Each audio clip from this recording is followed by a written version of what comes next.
Our capacity to manage these systems and return them to some sort of natural hydrological regime means that the water's going to stay there for a bit longer.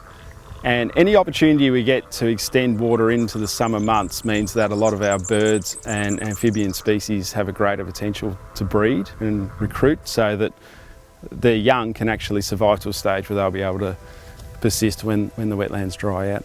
Well, Glenelg Hopkins CMA are a major provider of funding for wetland restoration and protection initiatives across the region. That's been really integral to a lot of the things we've been able to deliver. We've had a lot of really great support from the Glenelg Hopkins CMA, from Hamilton Field Naturalists, from the community right across the region, and that has meant that we've been able to buy what is the last significant part of the floodplain that needs to be restored. So the total complex there, I think, will be one of the best wetland areas in this part of Victoria. I would regard the whole project that Nature Glenelg Trust has organised with Glenelg Hopkins CMA as very sound.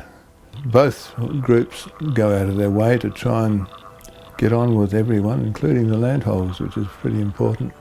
The birds and the life in it and the sound of it is fantastic. I can lie in bed at night from the house 3 kilometres away and on a still night and hear the frogs from home.